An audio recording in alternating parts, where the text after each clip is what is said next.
அருமையா போதகரே வந்தமிதான் தங்கீரோ சேருமையா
வார்த்தைகளும் எங்கள் இதயத்தின் தியானமும் உங்கள் சமூகத்தில் பிரதியாக இருப்பதாக அமையும்.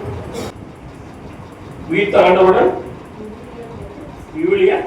மறு வாசிப்பு வேதாகமத்தை மறு வாசிப்புன்னு சொன்னா திரும்ப திரும்ப எத்தனை ட்ரிப் வாசணும். அதுல நமக்கு இந்த பட்டிமன்ற பேச்சாளர் ஒரு அம்மா இருக்காங்க, பர்வீன் சுல்தான். நமக்கு யாருக்கா தெரியுமா? அவங்க நிறைய பட்டிமன்றத்தில் செய்வாங்க, சொல்லுவாங்க இயேசுவை பற்றி. அந்த மனுஷன் இவ்வளவு செஞ்சிருக்காரு, ஆனா ஆடவரமே இல்லாம இருப்பார். அப்படியே பேசுவாங்க. ஒரு மனுஷன் பேசுற மாதிரி ஒரு தன்னோட உடன் இருக்கிற மனுஷன். ஆனா அவங்க முஸ்லீம் சகோதரி, சரியா? அவ்வளவு அழகா பேசுவாங்க. அவங்க ஒரு பட்டிமன்றத்தில் சொல்லியிருக்காங்க, நான் கேட்டிருக்கேன் அந்த பட்டிமன்றம். எனக்கு தலைப்பு எதுவுமே ஞாபகம் இல்லை, ஏன்னா நான் நேரம் போகாத நேரம் அடிக்கடி பட்டிமன்றங்கள் கேட்க வருது. அவங்க சொல்லியிருக்காங்க, எந்த புத்தகத்தையா இருந்தாலும் நீங்க வாசிட்டு மறுபடி வாசிக்கும்போது இன்னும் கொஞ்சம் போர் அடிக்கும். ஆனா வேதாகமத்தை மட்டும் எடுத்து வாசித்து பாருங்க, எத்தனை முறை எத்தனை வசனங்கள் நீங்க வாசித்தாலும் அது நமக்கு புதுசா வாசிக்க மாதிரியே தெரியும். இப்போ மறுவாசிப்புன்றப்போ நம்ம மறுபடி வாசிக்கிறது நம்ம யோசிச்சிருப்போம்.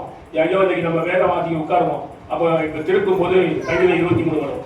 அப்போ சங்கீதம் 23 தானே எனக்கு பணப்படமே தெரியும், நம்ம வாசிக்காம திரும்ப போகக்கூடாது. நீங்க மறுபடியும் வாசி பார்த்தாலும் அந்த ஏதோ ஒரு அர்த்தம் தெரியும், புதுசா நமக்கு ஒரு அர்த்தம் தெரியும்.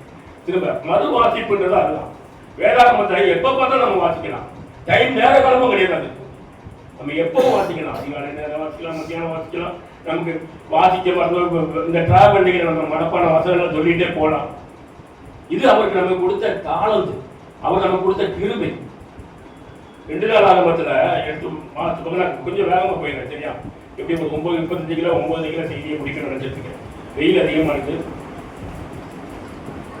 நமக்கு எடுங்க 2 நாளாக இப்போ நம்ம பழைய ஏற்பாடு போய் வாசித்து பார்க்க கடைசி 3 வசனங்களை வசிங்க. பொறுத்து ராஜா தன் ஸ்தானத்தில் இருந்து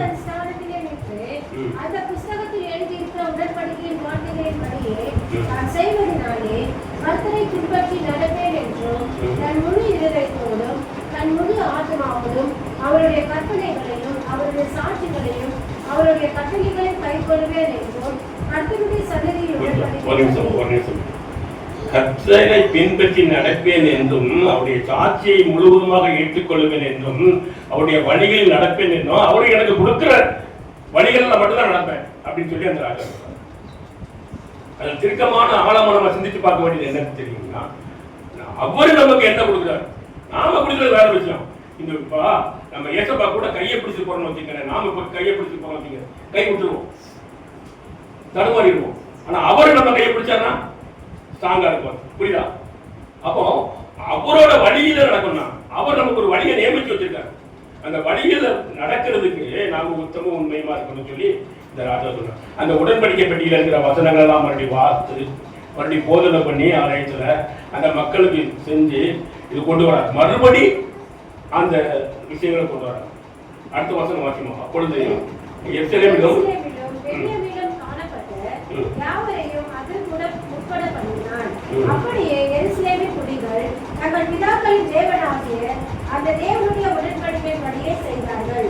அப்போ இவர் ஒரு இப்போ நாம இப்போ சிந்திக்கிறது ஒரு ராஜா அந்த உடன்படிக்கை பற்றியை ஏற்றுக்கொண்டதுனால மட்டும்தான், அந்த உடன்படிக்கையை ஏற்றுக்கொண்டதுனாலதான், அந்த வேத வசனங்களை ஏற்றுக்கொண்டதுனாலதான், அந்த ஆகமங்களை திரும்ப திரும்ப படித்ததுனாலதான் அந்த மக்களுக்கும் படிக்கணும் ஒரு எச்சரிப்பு வருது, ஒரு ஆசை வருது, மனப்பூர்வமான எண்ணங்கள் வருது. இப்ப நான் வர இன்னைக்கு தலைமையை வாங்கியிருக்கேன், நான் சர்ச்சையை நடத்துறாங்க. அப்ப நான் அது பேசுறதுக்கு உட்பட்டு நடந்தா மட்டும்தான், என்னோட வழி சரியா இருந்தா மட்டும்தான் நீங்க அதுல வர முடியும். நான் ஒரு ஏனோ இதை கூப்பிட்டீங்க ஏனோ தானோன்னு பேசுனேன் அப்படின்னு போனா அப்போ மேய்ப்பு சரியில்லை, மந்தை என்ன பண்ணும், செத்துரும். இப்ப நான் பெருமைக்கு பேசுறேன், ஏன்னா அந்த குடும்பம் இருக்காங்க. வந்து நம்ம மிஸ்ரி ஐயாவை வந்து நம்ம போதகர் ஐயாவை வந்து ஒரு 25 வருஷமா தெரியும், 25-26 வருஷமா தெரியும்.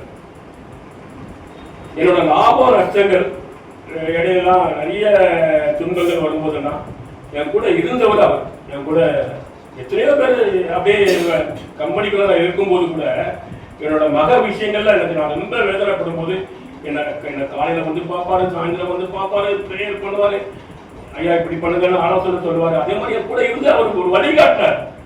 அப்ப அந்த விஷயங்களை நமக்கு வேதாகமத்தை எடுத்துட்டு கூட அந்த போதகர் நமக்கு வேதத்தை வழிகாட்டும் போது நமக்கு அந்த வழியில போக முடியும். அவரோட வழி வேற விதமா இருந்ததுன்னா 25 வருஷத்துல அவர் எத்தனையோ ஆலயங்களை புதுசா கொடுத்துருக்காரு.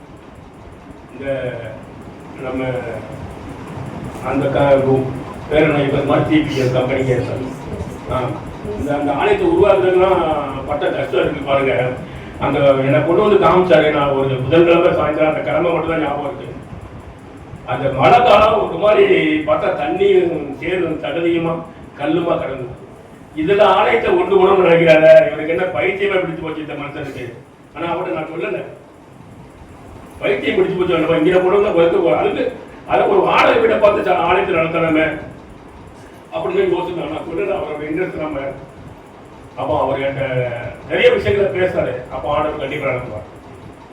இன்னைக்கு பாருங்க இதே மாதிரி ஆலயங்கள் நிறைய இருக்கு. நான் சொல்லிட்டே இருக்கலாம். இப்படி போதகர் வந்து நமக்கு சரியான வழிகளை காட்டும் போதுதான் அந்த சந்ததி என்ன சொல்றேன், மந்தை, அந்த மந்தை அதை செய்யும். அந்த மந்தை வந்து இப்போ அதை செய்யும். அப்போ இந்த ராஜா வந்து அந்த உடன்படிக்கை பெட்டிகளோட வசனங்களை அந்த மக்களுக்கு சொல்லும் போது அந்த மக்கள் நாங்க உண்மையா உத்தமமா அதை கைப்பிடிப்போம் சொன்னாங்க. அந்த கடைபிடிப்போம் வசனம்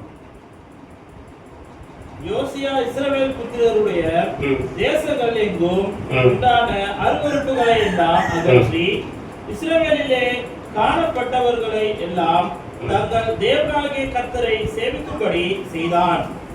அவர் உயிரோடு இருந்த நாளெல்லாம் அவர்கள் தங்கள் பிதாக்களின் தேவனாகிய கர்த்தரை விட்டு பின்வாங்கினதில்லை.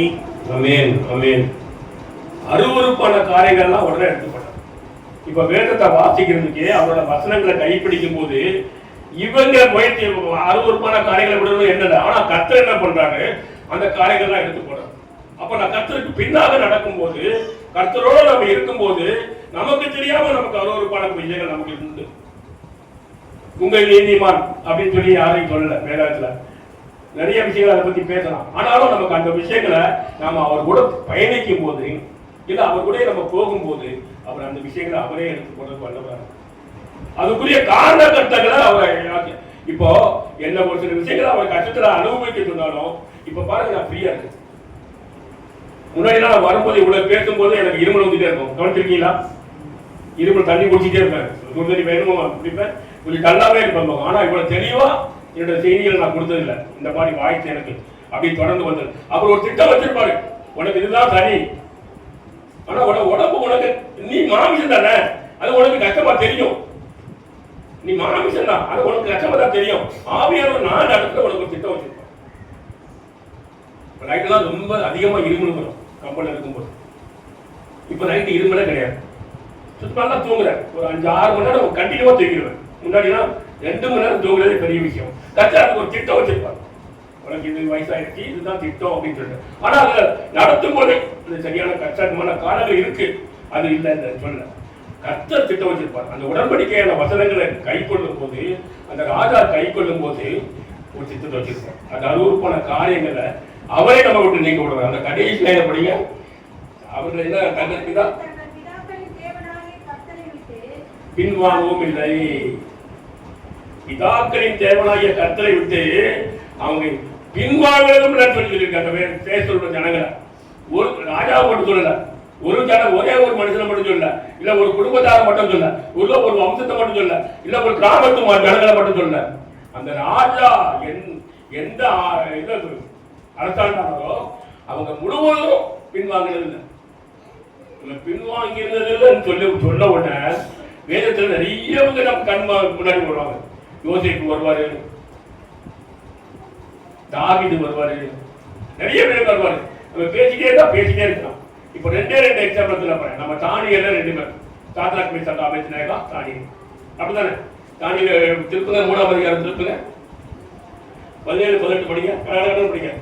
1033 பக்கம் நினைக்கிறேன். ஆமா.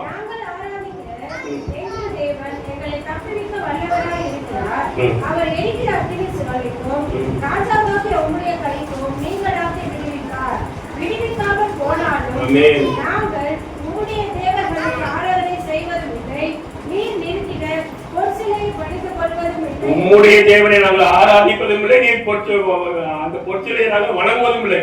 ஒருவேளை அவர் எங்களை தப்புவிப்பார்கள் ஆவியின் மூலமா அவங்களுக்கு தெரியும். ஒருவேளை நீர் நினைக்கிற மாதிரி தப்புவிக்காமல் போனாலும் இந்த நெருப்பில் நாங்க எழுதி சாம்பலா போறோம். அதை நீ யோசிக்காத. கர்த்தர் எங்களை அதை ஒரு மகிமையை நடத்துவார்.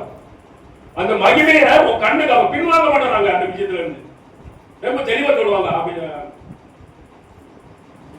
அந்த அந்த எடுத்த காரியத்துல இருந்து நாங்க பின்வாங்க போறதில்லை. நீங்க என்னதான் எங்களை பண்ணாலும் சரி, உன்னோட வர்க்கத்தை நாங்க இந்த உடன்படிக்கை பண்ண மாட்டோம். அதே மாதிரி நடந்தது. அவங்க பின்வாங்கல, அவங்க நடந்தது. அது வாக்கியமா 4வது பேர் அந்த எரிவில அப்படி சொல்லி கொடுத்தாங்க. அப்பொழுது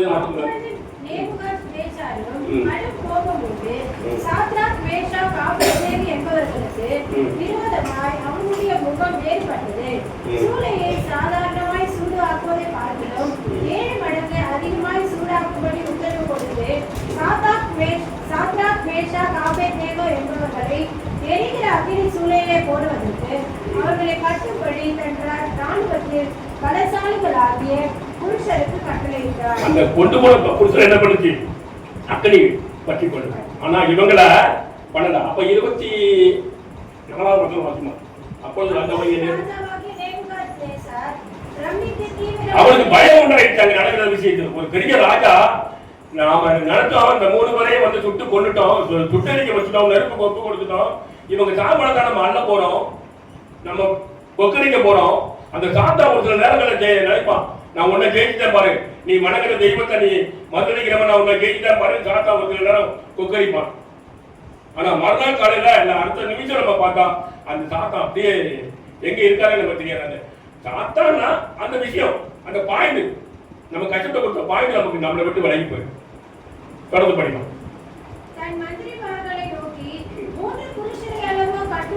மூணு பேர் தான் கட்டு போட்டோம். 3 பேர் தான்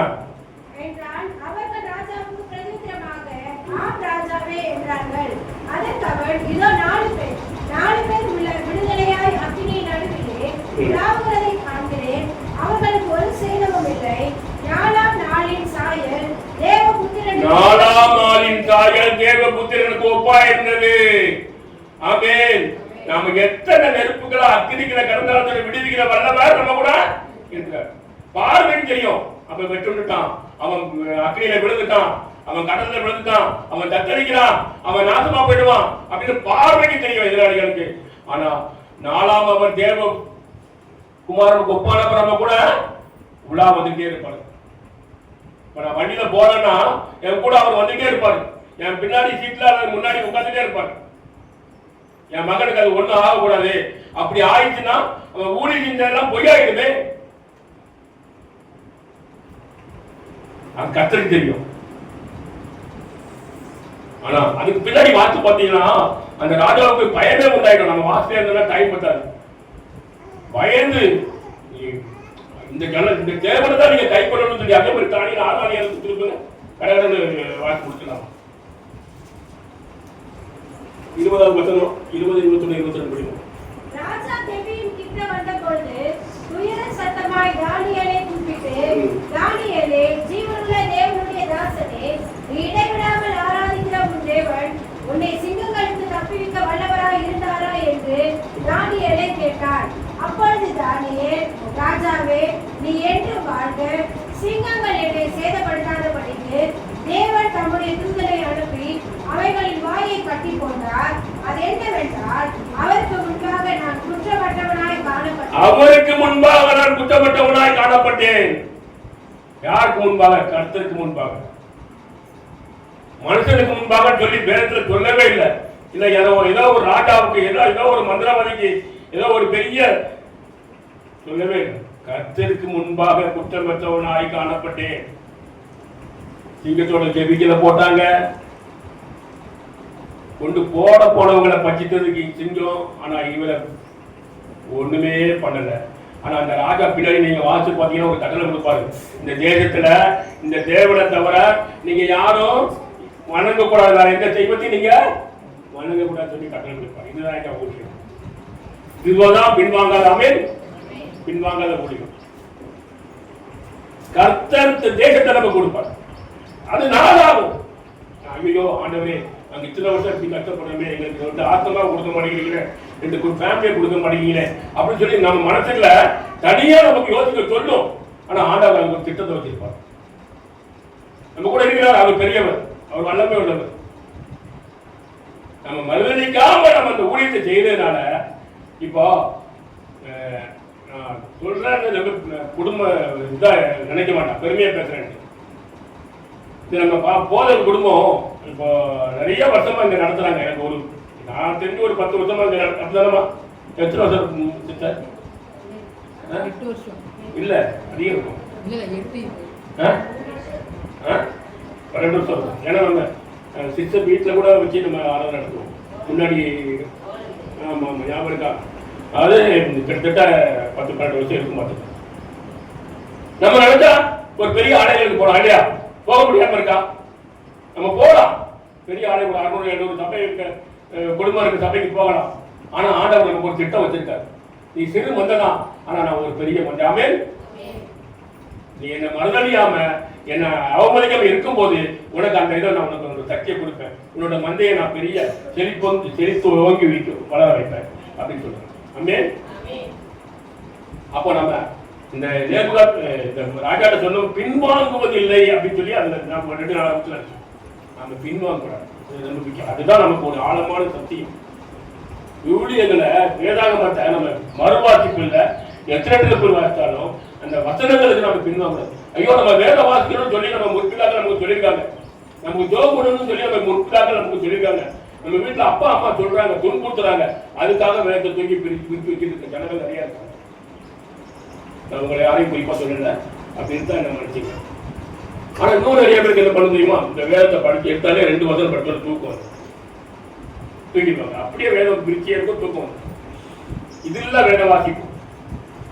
வேதத்தோடய ஒன்றி இருக்கணும். அவரோட நாம ஒன்றி இருக்கும்போது மட்டும்தான் இந்த அற்புதங்களும் இந்த அடையாளம் நடக்கும்.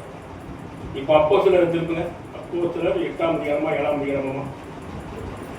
8 தானே? 8 தான். 29 வசனம் படிமா? ஆவியானவர், நீ போய் அந்த ரதத்துடனே சேர்த்துக்கொள் என்று பிலிப்புடனே சொன்னார். பிலிப்பு அழைச்சிட்டு வராங்க. பிலிப்பு எங்கேயோ ஏதோ ஒரு ஊழியத்துக்கு போன மனுஷனை இந்த திசையில போ அப்படின்னு சொல்லி அவர் அழைச்சிட்டு வராங்க. அதுக்கு முக்கிய காரணம் என்னன்னு சொன்னீங்கன்னா, நீங்க அப்போஸ்தலர் வந்து வீட்டுல உட்கார்ந்து ஒரு டைம் மட்டும் இல்லை, நான் சொல்ற மாதிரி ஒரு டைம் இல்லை. ஐயா சொல்லிட்டாங்க ஒரு டைம் ஃபர்ஸ்ட்ல இருந்து கடைசி வரைக்கும் அப்போஸ்தலர் வாசிக்கணும், அநேக முறை வாசிக்கணும். வாசிக்கும் போது பாத்தீங்கன்னா இந்த ஊழியர்கள் வந்து நிறைய வளர்றதுக்கு இந்த சீசர்கள் எப்படி இருந்தாங்க, உயிர்த்தெழுந்த பிறகு இதோட தலைப்பை போன வாரம் நம்ம சிந்திச்சிருப்போம். உயிர்த்தெழுந்த பிறகு எப்படி அற்புதங்கள் நடந்தது, அதோட சார்ந்துதான் போன வாரம் தலைப்பு எப்படி இருந்தாங்க அப்படின்ட்டு அப்போஸ்தலர். நம்ம திரும்ப திரும்ப வாசிக்கும் போது அதுக்கு நம்ம இந்த வேதத்துல வாசிக்கும் போதே ஒரு பாயிண்ட் பிலிப்பு போனாருங்கிறது நம்ம மண்டைக்கு வரும். அடுத்த ட்ரிப் வாசிக்கும் போது பிலிப்பு எதற்காக போனாருங்கிறது வரும். அப்ப என்ன சொன்னாருங்கிறது வரும், என்ன செஞ்சாருங்கிறது வரும். அப்பதான் நாம அந்த வேதாகமத்தை முழுமையை நாம கேட்கணும். ஏதோ ஒரு சபைக்கு வரோம், ஏதோ ஒரு ஊழியக்காரங்க வர்றாங்க, அவங்க அரை மணி நேரமா 3/4 மணி நேரம் பேசுறாங்க, நம்ம கேட்டுதான் ஆகணும் அப்படின்ற கண்டிஷன் நம்ம வரக்கூடாது. இதுதான் நம்ம திருச்சபையோட நோக்கமா இருக்கக்கூடாது. அப்ப நம்ம ஆழமா சிந்திக்கும் போது, நம்ம ஆழமா செயல்படும் போது, நம்ம பிள்ளைகளும் நம்ம மூப்பர்கள் நம்மளோட பெரியவர்கள் செய்யறாங்க, அதை நாமளும் செய்யணும் அப்படின்னு சொல்லி பிலிப்பு ஆவியானவர் கூட்டு வராங்க. பிலிப்பு தானா சுயமா வந்தான்னு சொல்லி இந்த வேதத்தில் சொன்னேன். அப்ப அவங்க கூட அவர் இணைந்து போகும்போது அந்த மனுஷன் வந்து வேதத்துல ஒரு நிருபத்தை வாசிக்கிறாரு. அது என்ன தெரியுமா, இந்த 32 வருஷம் பாத்தீங்கன்னா இல்ல 32 வருஷமா அவன் வாசித்த வேத வாக்கியம் வேண்டுமென்றால் அவர் ஒரு ஆட்டை போல அடிக்கப்படுவதற்கு கொண்டு போகப்பட்டார். மயில் கத்திருக்கிறவனுக்கு முன்பாக சத்தமிடாதிருக்கிற ஆட்டுக்குட்டியை போல அவர் தமது வாயை திறவாதிருந்தார். அவர் தம்மை தாழ்த்தின போது அவருடைய நியாயம் எடுத்து போடப்பட்டது. அவருடைய ஜீவன் பூமியிலிருந்து எடுபட்டு போயிற்று. அவருடைய வம்சத்தை யாராலே சொல்ல முடியாது. இது வந்து சிலுவை காட்சியை கொண்டு வரும். சிலுவைக்கு அவரை கொண்டு போகும்போது அவரு நினைச்சிருந்தா என்ன வேணாலும் செய்யலாம். எனக்கு இந்த பெரிய வெள்ளிக்கிழமைக்கு ஒரு கடந்த 2 வருஷமா எனக்கு இங்க வர முடியாத சூழ்நிலைகள் வந்துருச்சு. ஆனாலும் அதில் நான் பெரிய வெள்ளிக்கிழமை செய்திகளை கொடுக்கும் போது நீங்க ஒரே ஒரு பாயிண்ட் யோசிச்சு பார்த்தீங்கன்னா, ஒரு பாயிண்ட் நான் சொல்லவே இருக்க மாட்டேன். ஒருவேளை சிலுவையும் உயிர்த்தெழுதலும் இல்லைன்னா அந்த கிறிஸ்தவம் இப்ப இருந்திருக்காரு, இருந்திருக்கும் இந்த மாதிரி வளர்ந்திருக்காரு. அற்புதங்கள் இல்லைன்னா சிலுவை மரணமும் உயிர்த்தெழுதலும். ஒருவேளை மரணம் மட்டும் இருந்ததுன்னா சுத்தமா எடுபட்டு போயிடும். உயிர்த்தெழுதல்னா நமக்கு அந்த சிலுவை காட்சி அப்படியே ஒரு அதுல ஒரு லைன் வந்து பாருங்க, மயக்கத்தணிக்க கொண்டு போகிற ஆட்டுக்குட்டியை போல. அந்த ஆளுக்கு தெரியாது என்ன செய்ய போறாங்க, என்ன செய்ய போறாங்க. ஆனா ஆண்டவர் கத்தரா ஏற்றுக்கிறது தெரியும். நம்ம ஒப்பு கொடுக்கப்படுவோம், நம்ம சிலுவையில் அறையப்படுவோம் சொல்லி தீர்க்கதரிசனமும் உரைக்கப்பட்டிருக்கு. அவரே சொல்லியிருக்காரு, நான் 3 நாள் யோகாவா மாறி 3 நாள் பூமி கடியில போய் இருப்பேன், அப்புறம் வீட்டில் அவரே சொல்லியிருக்காரு. நம்ம அந்த வசனங்களை படிச்சுட்டே இருந்தோம்னா டைம் கடந்து போயிட்டே இருக்கோம். எப்படி ஒரு 9:40 செய்தியை முடிக்கணும்னு ஒரு தீர்மானமா ஸ்பீடா போய்கிட்டு இருக்கேன். அதுல ரொம்ப பிடிச்ச என்ன கேட்டீங்கன்னா அது மயக்க. அப்ப பிலிப்பு ஆவியானவர் எங்க இருந்து கொண்டு வருவாரு, இவன் அந்த வேதத்தை வாங்கி அவன் அதாவது கர்த்தரை பற்றி தெரியாத மனுஷன், அந்நிய மனுஷன். அவனுக்கு இந்த 4ஆம் கையில இருக்கு இந்த ஏற்பாடுகள், இதை வாசிக்கிறார். அப்ப அவனுக்கு கொடுக்கப்படுது. அப்ப அவர் எப்படிப்பட்ட மனுஷன், எவ்வளவு தாழ்மையான கிறிஸ்து, எப்படி தாழ்மையா இருந்தாரு அப்படிங்கிறது இந்த வசனங்களை அவர் கொடுக்கும். தாழ்மையா இருக்கும்போது உனக்கு எல்லாம் கொடுக்கப்படுங்கிறதுக்காக இந்த வசனத்தை அவனை வாசிக்கிறான்.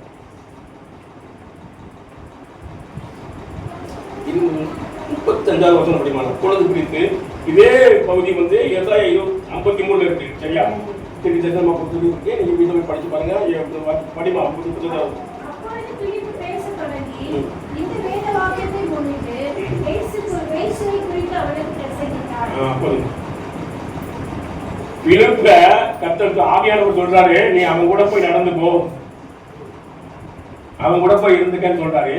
ஆனா இங்க ஆவியானவர் என்ன சொல்றாரு, நீ இயேசுவை குறித்து பிரசங்கம் பண்ணு, இயேசுவை குறித்து பிரசங்கம் பண்ணு. அதாவது அது ஏன் அந்த பகுதியை நமக்கு இந்த இன்னைக்கு கொடுத்துருக்கான்னு சொன்னா, பிலிப்புக்கு தெரியாத செய்திகள் இல்லை வேதாகமத்துல. பிலிப்பு எல்லாமே தெரியும். அவனுக்கு ஒரு மறு வாசிப்பு மறு உத்தரவு கொடுக்குறாரு, நீ அவனுக்கு இதெல்லாம் சொல்லு, பிரசங்கத்தில் இதெல்லாம் சொல்லு, இதை பண்ணக்கூடாது, இதை பண்ணாது.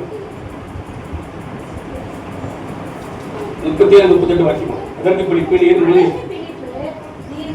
இதயத்தோடும் விசுவாசித்தால் தடையில்லை என்றார். அப்பொழுது அவர் இயேசு கிறிஸ்துவை தேவனுடைய குமாரன் என்று விசுவாசிக்கிறேன் என்று சொல்லி ரதத்தை நிறுத்த சொன்னான். அப்பொழுது பிலிப்பும் மந்திரியும் ஆகிய இருவரும் தண்ணீரில் இறங்கினார்கள். பிலிப்பு அவனுக்கு ஞானஸ்நானம் கொடுத்தார். இப்ப என்ன இருக்கு, கொஞ்சம் செய்தியை கொஞ்சம் கவனிங்க. என்ன இருக்குன்னு சொன்னீங்கன்னா கீழ்ப்படிதல். அந்த மனுஷன் பிலிப்புக்கு கீழ்ப்படிதான். நீ ஒண்ணு சொல்ற, நான் ஒண்ணு சொல்றேன்னு பேசல, எதிர் பேசல. நீ என்ன வந்து பிரச்சனை பண்றது, உன் செய்தி என்ன நான் கேட்கறது, நீ என்ன விட நிறைய பைபிள் பிரச்சனை தெரியுமா, எனக்கு முன்னோர்கள்லாம் நிறைய ஊழி செஞ்சிருக்காங்க அப்படி இல்லை. ஆண்டவர் இன்னைக்கு ஒரு திட்டம் வச்சிருக்காரு, அடிக்கையை கொண்டு வந்து பேசணும், அவரோட திட்டம் இது. அப்ப அந்த வசனத்தை நம்ம கேட்டுதான் ஆகணும். நான் ஒரு பெரிய சபையில பேசும்போது, வெளியூர்ல எங்க ஊர் சைடுல பேசும்போது இந்த ஒரு வார்த்தையை சொன்னேன். நீங்க 400 பேருக்கு மேல இருக்கிறீங்க, எனக்கு 400 பேருக்கு செய்தியை கேட்கணும் அவசியம் இல்லை. ஒரே ஒரு மனுஷன் இல்ல ஒரே ஒரு சகோதரி செய்தியை கேட்டா போதும். எனக்கு அது நான் இந்த சபைக்கு உள்ள வந்ததுக்கு எனக்கு அது ஒரு ஜெயம் அப்படின்னு சொன்னேன். சொல்லி முடிச்சு செய்தி முடிச்சுட்டு இந்த அங்கேதான் என்ன பண்ணுவாங்கன்னா ஒரு லெக்சர் வச்சிருப்பாங்க, சிஎஸ்சில தான் லெக்சர் வச்சிருப்பாங்க. அது நம்ம சைன் போட்டு தான் வெளியே வரணும். யார் பிரசங்கம் பண்றோன்றத சைன் போட்டு தான் வரணும். சைன் போட போகும்போது அந்த ஊழியக்காரர் அந்த உபேசியார் எனக்கு பார்த்து கேட்டார், ஏன் இந்த வார்த்தையை சொன்னீங்கன்னு கேட்டார். இந்த வார்த்தையை நீங்க சொல்லக்கூடாதுங்கிற மாதிரி கேட்டார். அப்ப நான் சொன்னேன், போன வாரம் யாரும் செய்தின்னு கேட்டேன். ஐயர் வந்தாங்க, தடுப்பு நக்கர வராங்கிறது என்ன செய்தி சொல்லுங்க அப்படின்னு கேட்டுட்டேன். எனக்கு என்ன ஞானம் வந்ததுன்னு தெரியல, எந்த வசனத்தை வச்சு ஞாபகம் இல்லையா, அதைத்தான் நான் சொன்னேன் அப்படின்னு. அப்போ உங்களை தான் நான் சொன்னேன் அப்படின்னு சொன்னேன்.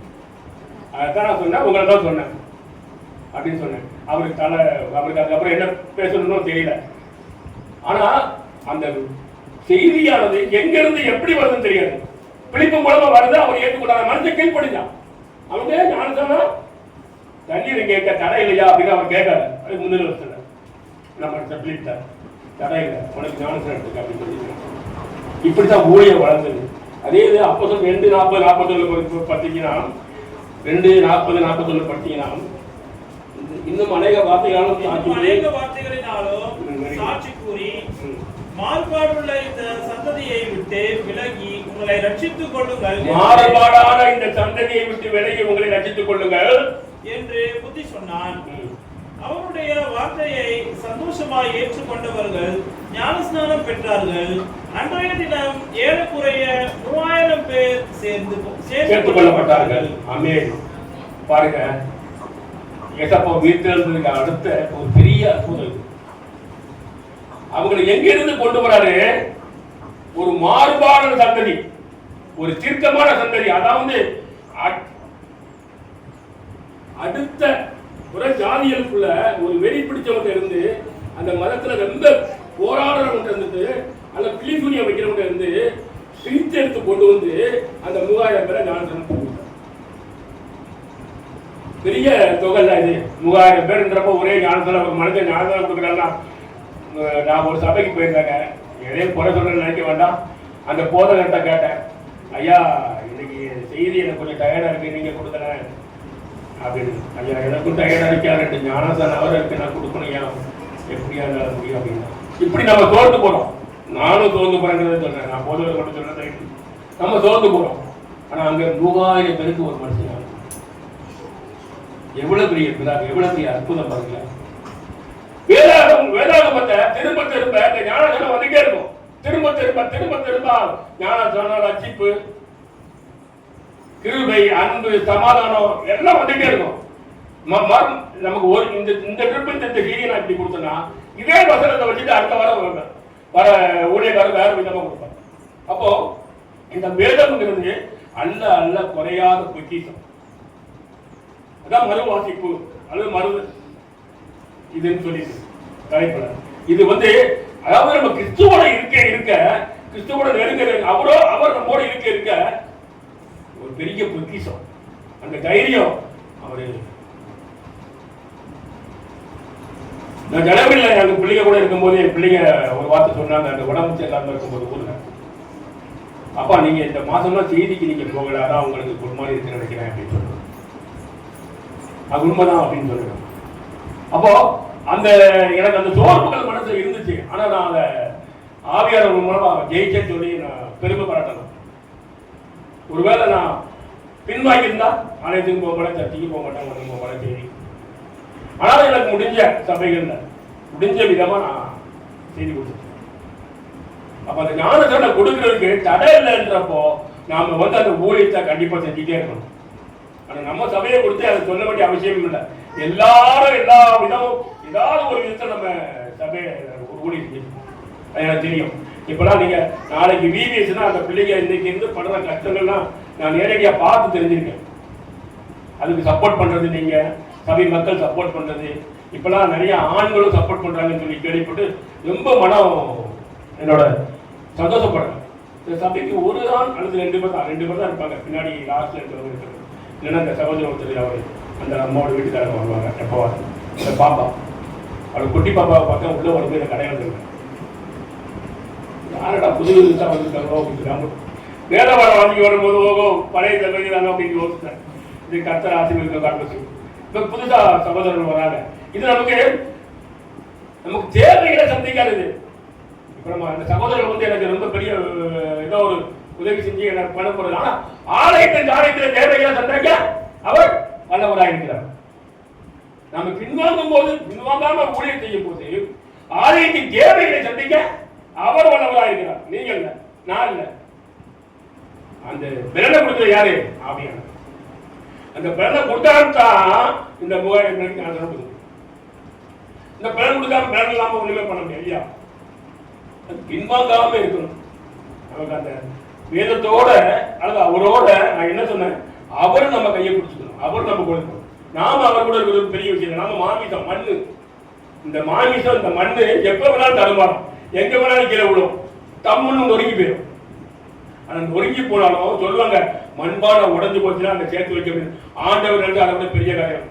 அவர் இறைவன் சொல்லி பாருங்க, அவரோட இதுக்கு வர குறைச்சே திரும்ப அந்த மண்ணை சேர்த்து வைப்பான்னு சொல்லி இறைமையா 14வது சம்திங் எடுத்த கொஞ்சம் வாசிக்க பார்க்கலாம். தெரியாம 18 16 தெரியல. முதல் வசனம் தெரிஞ்சிடும். 18 கர்த்தரால் எரேமியாவுக்கு உண்டான வசனம். நீ எழுந்து கர்த்தரால் எரேமியாவுக்கு உண்டான வசனம். நீ எழுந்து குயவண்டிற்கு போ, அங்கே என் வார்த்தைகளை உனக்கு தெரிவிப்பேன் என்றார். அப்படியே நான் குயவன் வீட்டிற்கு போனேன். இதோ அவன் திரிகையினாலே வளைந்து கொண்டிருந்தான். குயவன் வளைந்து கொண்டிருந்த மண்பாண்டம் அவன் கையிலே கெட்டு போயிற்று. அப்பொழுது அதை திருத்தமாய் செய்யும்படிக்கு தன் பார்வைக்கு சரியாய் கண்டபடி குயவன் அதை திரும்ப வேறு அந்த மண்பாண்டம் கெட்டு போயிற்று, சரியான டிசைன்ல வரல, கோடல் மனம் ஆயிடுச்சு. திரும்பவும் அதை குறைச்சி திரும்பவும் தன்னோட மனம் என்ன சொல்லுதோ, தனக்கு என்ன தேவை இருக்கோ, தனக்கு என்ன டிசைன் இருக்கோ அது வர வரைக்கும் கஷ்டப்பட்டு அதை கரெக்டாக. அதனால ஆண்டவர் நம்ம கூட இருப்பாரு. ஒரு சில சோதனைக்கு தருவாரு, நொறுக்குவாரு. தெரியுது மண்பாண்டத்தை மாதிரி நொறுக்கி போட்டுவாரு தம்பாண்டு. ஆனா அவரு வல்லவர், அதை திரும்ப சேர்த்து வைக்கிறதுக்கு வல்லவர், திட்டமாய் சேர்த்து வைக்கிறதுக்கு வல்லவர். அவர் மிகுதியான தானியத்தை உனக்கு தருவேன், மிகுதியான ஆசீர்வாதத்தை நமக்கு. உனக்கு தேவையான ஆசீர்வாதம் மட்டும் இல்ல, உனக்கு தேவையான கொடுக்க கூட நம்ம கூட இருக்கல, உனக்கு தேவைக்கு அதிகமா நம்ம சிந்திச்சு பார்க்கலாம். இப்ப நான் சென்னைக்கு வரும்போது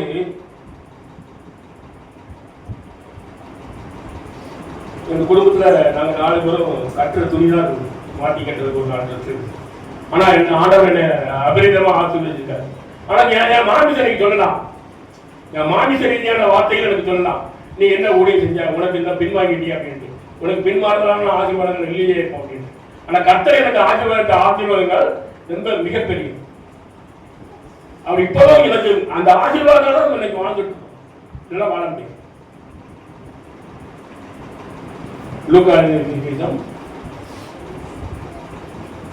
சுருக்கமா தான் பிடிக்கணும்னு நினைச்சேன். ஆனாலும் நமக்கு கொண்டு வந்த செய்தியை கொடுத்தே ஆகணும்ல.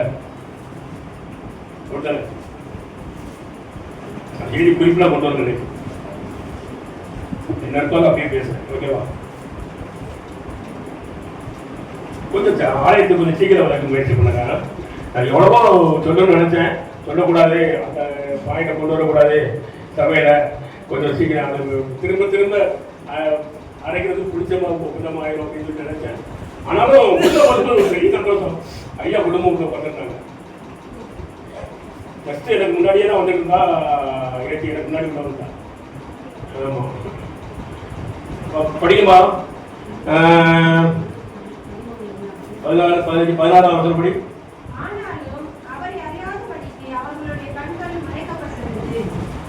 இப்ப வீட்டில் இருந்த கர்த்தரை இவங்க போகும்போது பேசிட்டு போறாங்க. பேசிட்டு போகும்போது அவர் கூட யாரு வரா? கர்த்தர் ஏசாமி வர. ஏசாப்பா வீட்டில் இருந்து ஏற்று வர. இவர்கள் கண்கள் மறைக்கப்பட்டிருந்தது. நம்ம கூட கிறிஸ்து தான் இருக்காருன்னு சொல்றத நிறைய நேரங்கள் அப்படிதான் நமக்கு இருக்கும். நிறைய நேரங்கள் தான் முக்கியமான பாயிண்ட் இன்னைக்கு செய்திகள். நிறைய 2 பேருக்கு 1:9 எடுத்த முடியுங்க. நிறைய நேரங்கள் நம்ம இப்படி தான் இருக்கும். ஆண்டவர் நமக்கு நிறைய ஆசீர்வாதம் கொடுத்துருப்பாரு. அவர் நம்ம கூடவே இருப்பாரு. நம்ம மறுதளிப்போம், என்னடா நமக்கு இதை தரல, இந்த செய்தியை நமக்கு தரல, இந்த ஆசீர்வாதங்களை நமக்கு தரல, இதை தரலையே, அதை தரலையே, நம்ம பிள்ளைகளை நல்லா வைக்கலையே, இந்த குறை சொல்லிட்டே இருப்போம். நான் எவ்வளோ பண்ணியிருக்கேன் ஆலயத்துக்காக, நான் மண்ணு சுமந்திருக்கேன், நான் கல் சுமந்திருக்கேன், நான் சமையல் பண்ணியிருக்கேன், நான் ஃபேனு தொடச்சிருக்கேன், அதை தொடச்சிருக்கேன், இதை தொடச்சிருக்கேன், எத்தனை பாய் வச்சிருக்கேன், பெருக்கிருக்கேன். நாம முணுமுணுப்போம். ஆனால் கர்த்தர் நம்ம கூட இருக்காரு. நமக்கு அவர் ஆசீர்வாதம் அது நம்ம கணக்கு. 2 பேரு 1:9. இவைகள் இல்லாதவன் எவனோ அவன் முன் செய்த பாவங்களற தன் சுத்திகரிக்கப்பட்டதை மறந்து கண் சொருகி போன குருடனாய் இருக்கிறான். கண் சொருகி போன குருடனாய் இருக்கிறான். அலிஸ்டர் ரொம்ப வேதத்துல ரொம்ப முன்னேறிட்டாரு. கர்த்தர் அவரை ஆசீர்வதிக்கணும்.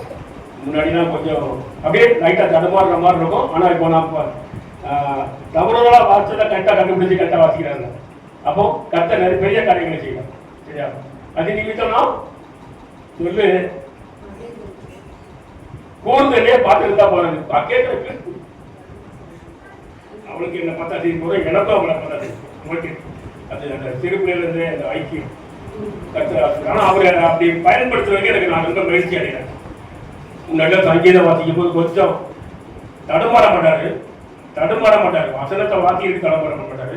ஏன்னா அவர் டீச்சிங் லைன்ல இருக்கிறதுனால. ஆனால் அந்த என்ன சொல்ல வார்த்தையின் கோர்வைகள், அந்த வசனத்தை வாசித்து முடிக்கிற விதங்கள் பொறுப்பு அது ஒரு மாதிரி தடுமாற மாதிரி தெரியும். ஆனால் இப்போ அது தெளிவாக இருக்கு.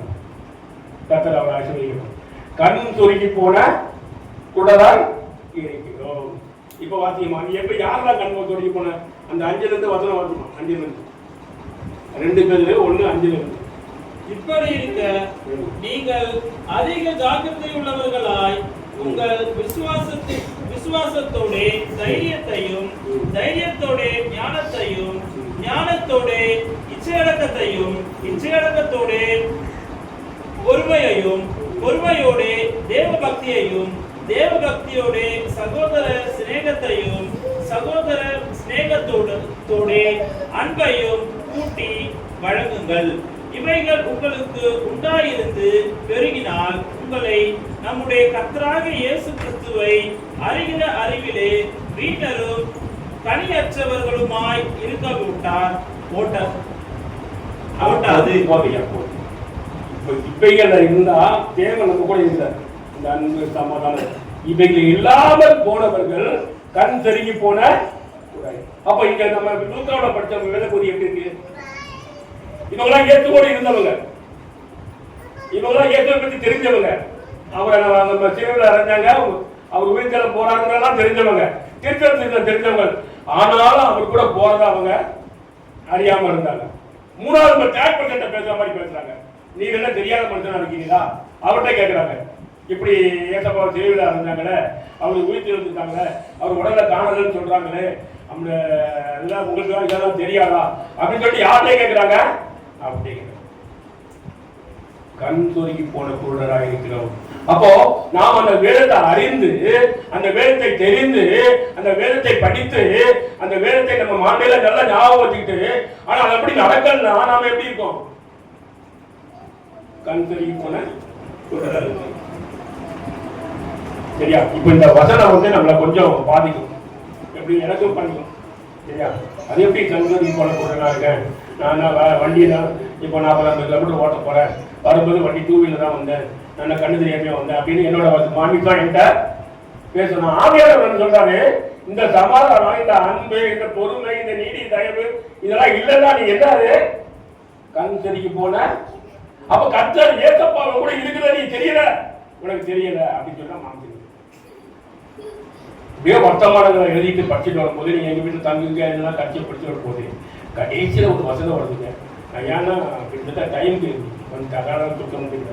ஒரு என்ன வசனம் 20, 30, 31 வருஷம் 34 வருஷம். அப்பொழுது அவருடைய கண் லூக்கா 24, 32. அப்பொழுது அவர்களுடைய கண்கள் திறக்கப்பட்டு அவரை அறிந்தார்கள். உடனே அவர்களுக்கு மறைந்து போனார். இவ்வளவு நடந்து அவர் இவ்வளவு பேசினப்பதான் அவங்க கணக்கை திறக்கப்படும். அப்ப நமக்கு அவர் மேய்ப்ப நமக்கு தேவைப்படும். எப்பவும் நம்ம கூடவே இருக்கும். அது நம்ம கண் கூடாது. அப்போ கண்கள் அங்க திறக்கப்பட்டதுன்னு சொல்லுங்க. அவங்க மாமிச கண்கள் திறக்கப்பட்டதுன்னு சொல்லி இதே இதுல நம்ம கடைசி வசனத்துக்கு வந்துட்டோம். எபேசியர் 1:19 வாசிங்க. அந்த சுவிசேஷ பகுதியை தெளிவா பேச முடியல. ஆனால் அது நடந்தது என்ன? இதுதான் எபேசியர் 1:19. கிறிஸ்துவை மரித்தோரிலிருந்து எழுப்பி அவரிடத்தில் நடப்பித்த தமது பலத்த சத்துவத்தின் வல்லமையின்படியே விசுவாசிக்கிறவர்கள் ஆகிய நம்மிடத்திலே காண்பிக்கும் தம்முடைய வல்லமையின் மகா மேன்மையான மகத்துவம் என்னதென்று நீங்கள் அறியும்படியே அவர் உங்களுக்கு பிரகாசமுள்ள மனக்கண்களை கொடுக்க வேண்டும் என்று வேண்டிக் கொள்கிறேன். இப்ப பாருங்க, எல்லாம் உங்களுக்கு வேணும் அப்படின்னு சொல்லிட்டு இந்த பவுல் என்ன பண்றாரு? எல்லா குணங்களுக்கும் வேணும். ஆசீர்வாதம், பாவமான குணங்கள், எல்லா குணங்களும், வேதாகமத்தில் உள்ள குணங்கள், கர்த்தர் இயேசு கிறிஸ்து சொன்ன விஜய்கள் எல்லாம் உங்களுக்கு வேணும்னு சொல்லிட்டு நான் என்ன ஜெபம் பண்றேன்? நம்பியமான கடைசி பொறுத்து அவர்களுக்கு பிரகாசம் உள்ள மனக்கண்களை கொடுக்க வேண்டும் என்று அவர் உங்களுக்கு பிரகாசம் உள்ள மனக்கண்களை, தூய்மையான கண்களை, தூய்மையான இருதயத்தை, தூய்மையான மாம்சத்தை உங்களுக்கு கொடுக்கும்படி வேண்டிக் கொள்ளுங்கள். அப்போ இப்ப நான் இன்னைக்கு சிந்திச்ச பகுதியை பார்த்தீங்கன்னா, ஒருவேளை நம்ம இதை சிந்தனை இந்த பகுதி இருக்குல்ல, நம்ம சிந்திச்ச வேத வசனங்கள், இந்த செய்தியில வந்த வசனங்கள், செய்தியில வந்த சொற்கள் திரும்ப திரும்ப திரும்ப திரும்ப மறுவாசிப்புன்ற மாதிரி மறுபு ஊழியம் நமக்கு ஞாபகம் இருக்கும்போது திரும்ப திரும்ப நம்ம பேசி பார்த்தோம்னா அதுக்கு அர்த்தம் நமக்கு கொடுத்த மகிமை. அப்போ ஒரு தெளிவு நமக்கு வரும். செய்தியோட தலைப்பு உங்களுக்கு புரியுதா? அப்போ ஆண்டவரோடு நம்ம இணைந்து இருக்கும் போது திரும்ப திரும்ப திரும்ப திரும்ப அவர் செய்த அற்புதங்களை நாம ஞாபகம். அவர் நமக்காகத்தான மறிச்சாரு, நமக்காகத்தான அவர் வீட்டில் இருந்தாரு, நமக்காகத்தான நம்ம கூட இருக்காரு. அந்த சிந்தனை நம்ம கூட இருக்குமானா கற்று பெரிய காரியம். அந்த தானே திருமண ஆசிரியர்கள் வழிநடத்துவதாக தேவைகளை அவர் சந்தித்து தர வல்லதாயிருக்கிறார். ஆணை தேவைகளை கிழிப்போம்.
எங்களுக்கு ஒரு மாபெரும் கிருபையை கொடுத்து உமது சமூகத்திலே தகப்பனே எத்தனையோ பேருக்கு கிடைக்கக்கூடாத ஆக்கியத்தார்கள்.